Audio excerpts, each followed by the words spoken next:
دما بخير با دوه خلکه دا اما گندت الغزاله بوا بدن ناسین. گندت الغزاله یک جمزندرین گنده کوبانیه که بدر دور 15 کیلومتر دوری ناوند باجر لآلیه باشور دکوه. دیروکا آوا کرنا گند ندیاره. لمزنین گند بجن که او گنده که گلکی کونارا و دیروکا خواد گریب هزاران سالان. ناو گند جگرمامز هاتیه. دو گنده دو گرهنه بحوانه. لروج آوای گر کانیک بناو نوالا سور دمشیا. مامز جی جرایک جه خزالانن. و لتل غزاله دجین. مامزان دو چو سر نواله آواد خوارن. و پشت را لسر گر بهنا خواه ددان. جبر و یکه ناو گند بوگر مامز.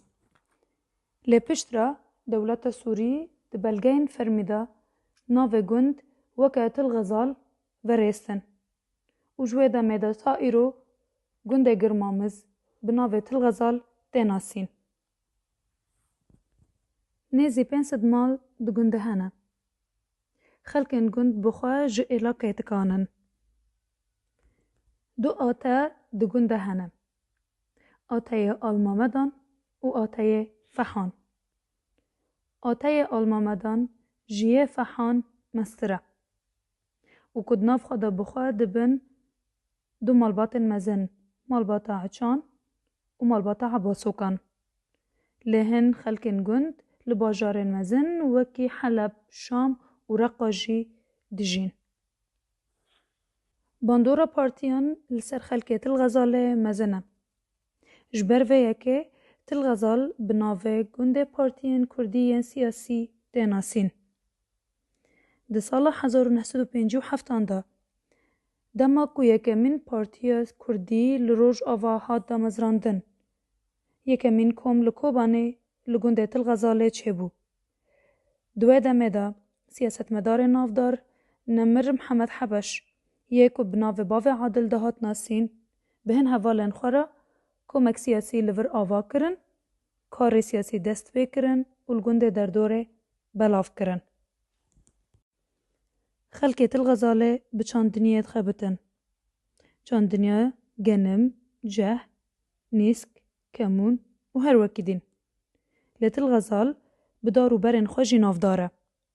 دارن وک زیتون، گوز، فستقن حلبی، مشمش، پیام تندیدن. هر وها گلک جورین دین جداران لتل غزاله تن چاندن. خلکه تل غزاله خلکه که خواندوان و خواندن حزه. ده سال 1968 دا یکمین دبستان لگند و بو. اف دبستان نها بویا دبستانک ناوندی جگندن در دوره را. بسدان شاگرد لوه دبستانه ده هر سه قوناغن خواندنه. ین سرطایی ناوین و آمدهی ده دخونن. بدهان شاگرد لپیمانگه و زانینگه هان دخونن. بدهان بجیشک اندزیار پارزر ماموسته و هن برانشندن جی لتل غزاله هنه. دوه ام دیار بکن که لتل غزاله شاردریک هیا و هر وها نخاشخانه بچوک جی هیا و ده دم داویدا لتل غزاله کارگهک جبو چکر ناتکولای لگند و بو. دو گنده قوچک بلند هیا بناوی قوچا اینه. لسر وی قوچه گلک جهندی روکی و کونار هنه.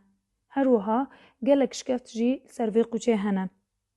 کس نزانه که او شکفتانا دکی جنده میدا هاتن آوا کرن. هر وها نزانن که آوا کریه. تنه دزانن که بره اف شکفت جهه جیانه بونه. ده داویه خلق خدا دوه امدیار بکن که خلقه تل غزاله خلقه کی سیاست مدار و پارتیان سیاسی گلک باندور بیه. جبر ویه که او خلقه کی ولاد پاریس و میوان حزو میوان پروره و رولک مزند بلاف کرنا چانده کردی ده دلیزه. هر بمینن دخیر و خوشیه ده.